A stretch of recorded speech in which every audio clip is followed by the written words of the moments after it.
अभी हम रांची के स्टेट गेस्ट हाउस के बाहर में खड़े हैं और आज तीसरा दिन था जब छात्रों और सरकार का डेलीगेशन इन दोनों के बीच बातचीत होना था और बातचीत अंदर में हो रही है। और बातचीत अंदर में जो चीज़ हुई है, कुछ सूत्रों के अनुसार हमारे बीच कुछ खबरें आई हैं। उन चीज़ों को सबसे पहले हम बताना चाहेंगे कि दरअसल जो मांगे थी छात्रों की, उसमें 14वीं जेपीएससी को रद्द करने की एक बड़ी मांग थी।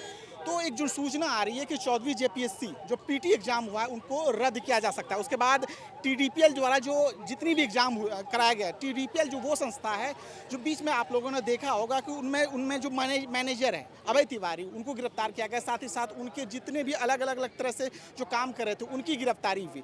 तो उनके द्वारा जो भी एग्जाम्स कराए गए सभी एग्जाम की जाँच मान ली गई है, ऐसा सूत्रों के द्वारा कहा जा रहा। उसके बाद एक और चीज़ है, जाँच की जो समय सीमा रखी गई है सरकार के द्वारा, जो अभी जो डेलीगेशन या सरकार के द्वारा जो 4 मंत्री हैं उनके द्वारा जो कहा गया है, उसमें अधिकतम 3 महीने का समय दिया गया कि 3 महीने के भीतर हम जांच का पूरा रिपोर्ट आपको देंगे। मतलब एक तरह से ये खबरें आ रही। उसके बाद सीबीआई सीआईडी जांच की जगह न्यायिक जांच सरकार के द्वारा जो कहा गया, उसमें देखिए हुआ क्या था कि स्टूडेंट के द्वारा, छात्रों के द्वारा कहा जा रहा था कि सीआईडी जांच पे हमें भरोसा नहीं है और छात्र लगातार सीबीआई जांच की मांग कर रहे थे। तो ऐसे में सरकार बीच का रास्ता निकालते हुए न्यायिक जांच की बात कर रही। इसके अलावा जो पैसे के खेल जो कहा जा रहा है, लगातार सोशल मीडिया पे देखा होगा, अलग अलग चैनलों पे देखा होगा, छात्रों के द्वारा जो बोला जा रहा था कि पैसे का खेल हुआ है, ये मतलब बहुत सारी चीज़ें हो रही थी। उसमें ईडी की जांच की मान ली गई है, ऐसा मतलब जो अंदर में जो बैठक हो रही है उसमें एक बात जो सामने निकल कर आ रही है। उसके अलावा जो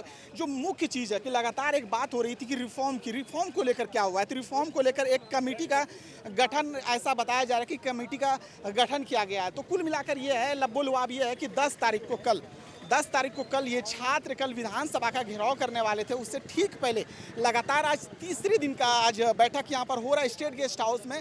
और सरकार की द्वारा जो डेलीगेशन है 4 मंत्रियों का, उनके द्वारा इन चीज़ों पर एक तरह से कहा जा रहा है कि इन चीज़ों पर एक तरह से सरकार के द्वारा मान लिया गया। आगे क्या कुछ होगा, हम अभी यहीं खड़े हैं स्टेट गेस्ट हाउस के बाहर में ही हैं। अभी वहाँ से सरकार का जो डेलीगेशन है और छात्रों का जो डेलीगेशन है वहाँ से जैसे बाहर वो आएंगे, उसके बाद ही हम आपको बताने का प्रयास करेंगे क्या कुछ हुआ, कैसे हुआ, सरकार के द्वारा क्या क्या चीज़ें छात्रों के लिए मांग मानी गई है। ये सारी चीज़ें हम आपको फिर से दिखाएंगे। देखते रहिए समाचार वाला।